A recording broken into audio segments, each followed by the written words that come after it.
Muchísimas gracias por continuar con nosotros en este Tribunal de la Tarde y es el momento de nuestra audiencia preliminar. Nos honra con su presencia la doctora Emilce Jacqueline Medina, quien es experta en ciencias de la salud, específicamente epidemióloga. Y estaremos conversando con ella a propósito de estos fenómenos atmosféricos, estas lluvias y la prevención que hay que tener con relación a algunos brotes que podrían aparecer contagiosos. Así que bienvenida a este Tribunal de la Tarde. ¿Cómo está? Muchas gracias. Bueno, invitamos a la doctora Emilce a una conversación dinámica que tendremos con ella, acompañado del mejor café de los dominicanos y el mundo, que es el Café Santo Domingo, el sabor que empieza en el aroma, cafecito. Cae muy bien. Cae muy bien, como siempre. Es de verdad, no es como en las novelas. El clima, ¿eh? Es de verdad, no es como en las novelas. No. Ese es un trago ahí. En las novelas, Evo Gallante, gracias. Sí, no, esto es un café incluso, como dice su nombre, desde el aroma nos damos cuenta Calientico. de su autenticidad. Bueno, doctora, intensas lluvias en estos últimos días debido a las condiciones, ¿verdad?, de un fenómeno natural que atravesó la República Dominicana. Los dominicanos deberíamos preocuparnos luego, ¿verdad?, de la cantidad de agua caída y en ese sentido pues quisiéramos conocer posibles enfermedades a las que nos podríamos enfrentar en los últimos días o los próximos días. Yo te diría que no tanto preocuparnos, sino ocuparnos. Okay. Ocuparnos es lo que tenemos que hacer, porque siempre esperamos, como dicen, poner candado después que nos roban, y así mismo hacemos en todas nuestras actitudes en la vida. Tomamos medidas después que ya nos vemos afectados y lo importante es prevenir. Como bien decías, en estas épocas de lluvia, a mí realmente me da una gran ansiedad y angustia ver cómo cuando las grandes lluvias, estas que acaban de acontecer en el país, y la gente toma el agua sucia, contaminada de materia fecal, de material químico, de un sinnúmero de contaminantes. Los niños se bañan como si estuvieran en un río y no hay como una autoridad que le advierta que el riesgo de contraer una enfermedad es alta. Los mismos adultos también entran descalzos con el alto riesgo de herirse y a través de la herida pues adquirir muchas enfermedades porque la herida participa en el proceso de contaminación como una puerta de entrada al organismo. Entonces realmente me agrada que ustedes estén tomando conciencia de que es importante advertirle a la población sobre los riesgos particulares que se tienen y realmente en el momento del desastre natural, en esta oportunidad de las inundaciones, de las lluvias, nuestro principal objetivo a observar es el consumo de las aguas y de los alimentos. Porque si los alimentos quedaron contaminados con las aguas y no se lavan bien, vamos a seguir con un círculo vicioso de contaminación de un sinnúmero de enfermedades. Doctora, regularmente posterior a estos fenómenos atmosféricos, ¿cuáles son los casos más recurrentes? Si fuera a aparecer alguna enfermedad, por ejemplo, sabemos que hay temporadas altas de dengue, de chikungunya, donde los médicos y las autoridades se preparan porque hay un pico. Es el comportamiento cíclico exacto, de la enfermedad. En este caso, posterior a este tipo de fenómenos naturales, ¿cuáles son los casos que regularmente más aparecen o más abundan? Las enfermedades que más aparecen realmente son aquellas transmitidas por el agua, porque todas las aguas están contaminadas. Y si la población no tiene acceso a comprar el agua segura, potable y segura, vamos a decir así, pues el riesgo es muy alto. Sobre todo aparecen las enfermedades diarreicas, son las primeras que aparecen. O sea, para aclararle algo a la gente que nos ve, porque mucha gente quizás entienda, bueno, solo agua contaminada es la que llenan las calles. No, es las aguas de los ríos, que son la misma agua que suplen con el agua que uno se baña, con el agua que se friega, porque los acueductos. Los acueductos, para que la gente entienda. Correcto. Entonces quedan totalmente contaminadas y lo lógico es que la población que no tiene acceso a comprar, que cada día lo suben más, los botellones de 5 galones, pues que hagan conciencia que hay que hervirla, que hay que clorificarla, pero jamás ingerirla esperando que se asiente, ¿verdad? Y se ponga un poquito clara, porque necesitamos mucha educación sanitaria en el país, mucha educación para la salud. Entonces, en eso tienen que estar comprometidos las autoridades sanitarias, la población misma, porque de nada le valdría a la Autoridad Sanitaria Nacional enviar mensajes vía televisión, vía radio, si no se compenetra con la población a explicarle los riesgos que pueden venir o que ya están prácticamente con la población en el momento del desbordamiento de un río, en el momento de acumulación, del desbordamiento de una cañada, porque la palabra cañada significa suciedad y contaminación, no hay otra. No hay otra expresión del término cañada, porque sabemos lo que va a la cañada, sobre todo la que circunda las grandes ciudades, que a veces realmente hay hasta los desechos sanitarios de muchas viviendas, esa es la canalización que le dan, por razones de lugares donde todavía no hay mucha urbanización ni conciencia de la importancia que tiene de mantener un medio ambiente saneado. Si tuviéramos un medio ambiente saneado, pues ni siquiera tuviéramos que ocuparnos en tomar esas medidas. Resulta que, así como decías, las diarreicas, y entre ellas el cólera y otras enfermedades que producen diarrea, porque la diarrea es un síntoma, no una enfermedad, ¿verdad? Entonces, yo tengo que hablar y enfatizar mucho con el cólera, porque después que el cólera que llegó a República Dominicana en el 2010, llegó para quedarse, como muchas otras enfermedades. Entonces también tenemos que mencionar las enfermedades por contacto con el agua. Se dan varias, vamos a decir, enfoque al problema agua, porque hay enfermedades orinadas propiamente por el agua, como las que ya mencionamos, por contaminación. Hay otras que después se produce una escasez de agua, porque la gente no puede tomarla contaminada. Entonces ahí vienen problemas de la piel. Y con el agua también que entran en contacto, problemas de la piel. La otra enfermedad que aumenta y me preocupa muchísimo, ahí sí tengo que decir que me preocupa, porque no entro en el acto de la ocupación, es la leptospirosis. Resulta que la creencia de la población con la leptospirosis es como si fuera un cuento para la población, pero la realidad está porque se demostró en las inundaciones del año antepasado en Puerto Plata, a finales del 16, comienzo del 17, un fenómeno natural ahí inesperado, porque para esa época no esperamos tanta lluvia aquí en el país, que aumentaron los casos de leptospirosis. Ocurre con la leptospirosis que las ratas salen de su madriguera ahogadas, y una rata va a liberar cantidad de esa bacteria, de la leptospira, tanto la materia fecal como la orina de la rata. Yo les digo a la población que hay que lavarlo todo. Todo alimento enlatado que tú no sepas de dónde viene, aunque sepas de dónde viene, porque también conocemos de supermercados que se ha denunciado que hay circulación de ratas.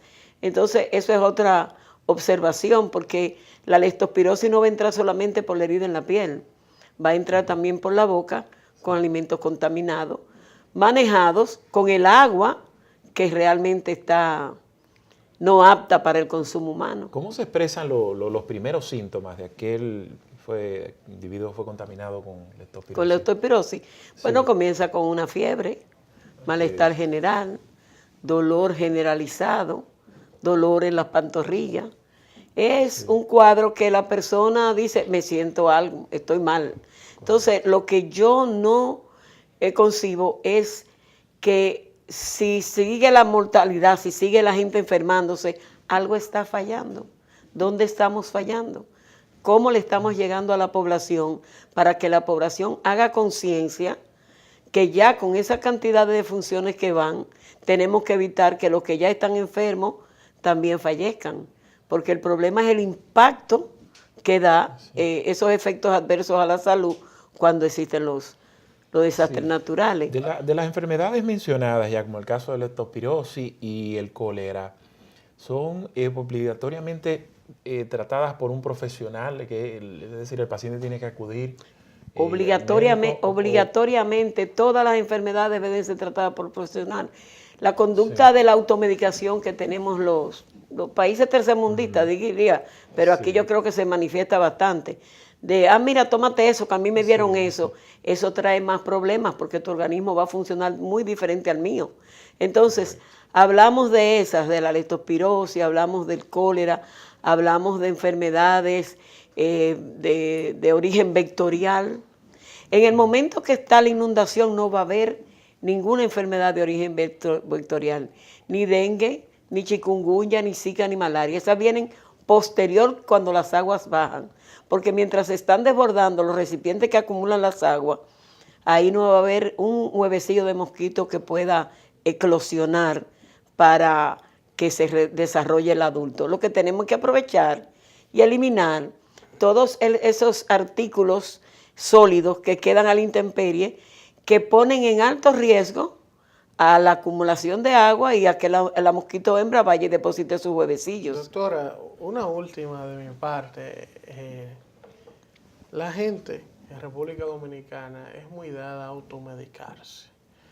La gente entiende, no, a mí me duele la cabeza, no, bébete esto, que a mí me funciona, o tengo unos síntomas, eso es gripe, muchacho, date un té de esto. Entonces, ¿cómo uno hacer entender a esa sociedad que nos ve que no es bueno automedicarse sin usted hacerse analítica, tener un diagnóstico profesional que le diga, bueno, usted lo que tiene es esto, no esto, y eso hay que enfrentarlo de esta manera? ¿Cómo nosotros logramos que la gente de pueblo, que tienen su cultura, esos test de la abuela, esos asuntos, los test de la abuela han producido mucho daño en el país? Comiencen a entender. Porque los test de la abuela, todo té, toda planta que se hierve la hoja tiene un principio activo guardado. Todos los medicamentos se fabrican de plantas de la tierra, como decimos. Pero entonces cuando uno va y la hierve, puede ser que la toxicidad que pueda liberar esa hoja, ahí pueda producir un daño hepático, porque ese es el filtro de nuestro organismo. El filtro, el hígado metaboliza y los riñones filtran.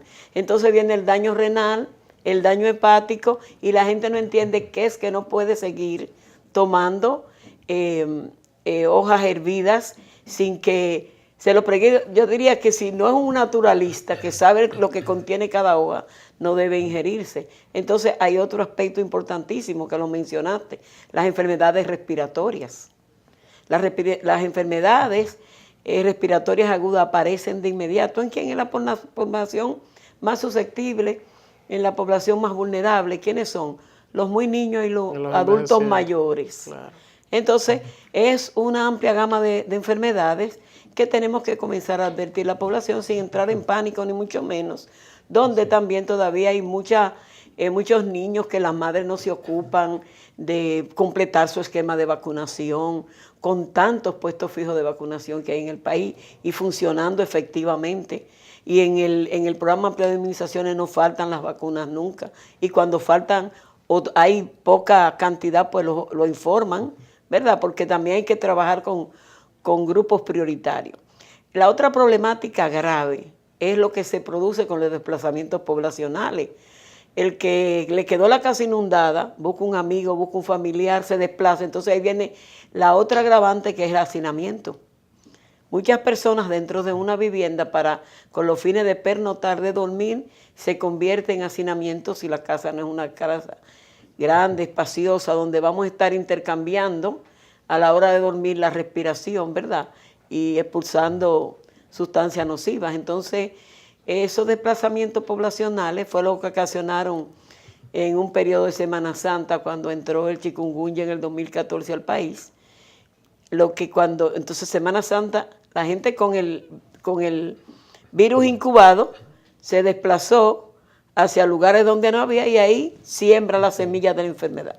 Sí. Eso es lo que se da. Bueno, quisiéramos conocer, doctora, sus orientaciones profesionales, si realmente qué es lo que está ocurriendo en la República Dominicana de un famoso brote de varicela. Se conocieron muchos casos, a la teleaudiencia que nos sigue, si realmente representa algún tipo de peligrosidad, si es algo pasajero. Y también Sí. ahí mismo, doctora, para sumarle a esa pregunta, muchas veces nos cuestionamos porque las autoridades en ocasiones tratan de controlar las informaciones. No, eso no es un brote, problema, no se no hay que alarmen. preocuparse, Pero y son entonces las 2 o 3 emergencias casos. llena, entonces como que hay una Bueno, lo que pasa es que confusión. la clasificación de brotes, existen brotes explosivos, brote localizado, brote difuso, y todo está íntimamente relacionado con el comportamiento que ha tenido la enfermedad en años anteriores.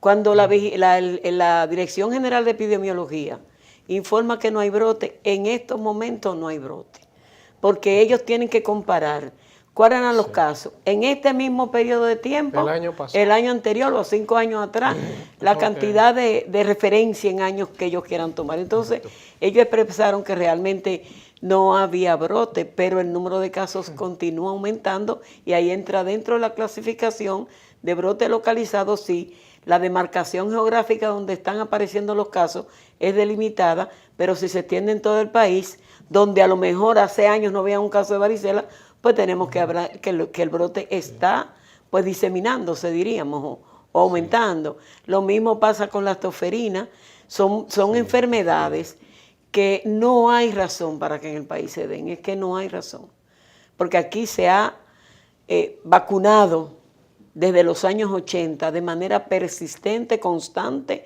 y con un cuidado de que el biológico vacuna llegue en condiciones adecuadas a la población.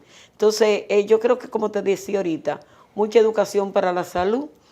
Las administradoras de riesgos de salud tienen una cuota muy importante porque todos estamos pagando 13 servicios de promoción y yo realmente, no es un brochure, Que no se porque dan, tú ¿no? no sabes a quién le está entregando ese brochure, si le va a poner la atención. Yo no tengo eso, lo rompe y lo botan en un zafacón. A mí no me va a dar eso, porque eso es lo primero que decimos los dominicanos. A mí no me va a dar eso. Entonces, no es asunto de un brochure ni poner en la página web. ¿Quiénes la van a leer en la página web? Es de, tú tienes tus afiliados, comienza a hacer lo que hacen en Estados Unidos. No estamos en Estados Unidos, pero tenemos que aproximarnos a aquello de el seguimiento, la vigilancia del problema, sobre todo en los grupos de ciclo de vida con condiciones más delicadas, más vulnerables, diríamos. Lo que es que seguimos con el tema de las ARS, todo lo que reciben versus el maltrato que se le dan, el pago a los médicos. Los palitos a la ARS. Muchas de esas ARS no tienen epidemiólogos, que el equipo de salud tiene que contar con un epidemiólogo porque él es el que puede hacer el análisis de la situación de salud en un momento determinado. Pero vamos a ver, porque tenemos un nuevo ministro que lo veo enfocado hacia mejorar la situación de salud. Sí, por cierto, este tipo de enfermedades, ¿verdad?, producto de las condiciones del clima, están incluidas también dentro de los seguros, ¿verdad? Los seguros Claro, médicos, y las tienen inmunizaciones, acceso, y todo la eso. gente va al médico privado y le cobran por una vacuna X cantidad de dinero. Ahí está lo de la DPH, gracias a Dios que el sistema la tiene gratuita. Entonces, van y le cobran, pero ya eso está prepagado hace mucho tiempo, pero requete prepagado. Porque si tú no lo estás usando, si tú no estás demandando del servicio, tú que el concepto de la solidaridad te lleva a que el sano pague por el enfermo, a que el rico pague por el pobre y que el joven pague por el adulto mayor. Pero eso es el principio de solidaridad, pero es que tienen que demandar, y además los organismos responsables de hacer cumplir tanto la 4201 como la 8701 tienen que enfocarse en esa falla que tienen las ARS, de esos 13 servicios que están en el Plan Básico de Salud. Bueno, muy bien, doctora, pues más que agradecido, ¿verdad?, de sus orientaciones desde el punto de vista de la salud y sobre todo de las prevenciones para que la sociedad dominicana pues esté bien alerta acerca de pues, las enfermedades que provocan esos fenómenos naturales. Muchísimas gracias por estar en este tribunal. Siempre a su orden. Bueno, muy bien, Elvin. Colaborando con Así ustedes. Bueno, vamos a hacer un segundo contacto de publicidad en este tribunal y cuando regresemos ya venimos por ahí en el mundo de los deportes, para los fanáticos del deporte, a ver qué está pasando y sobre todo en Francia se está gozando. Sí, mismo. Que ganes el que goza, ¿verdad? Así es, el presidente de Francia, Macron, apareció dando una celebración como todo un fan, fanático fan. del deporte. Pareció un aguilucho en su buena. Ya me lo Regresamos en imaginé. breve.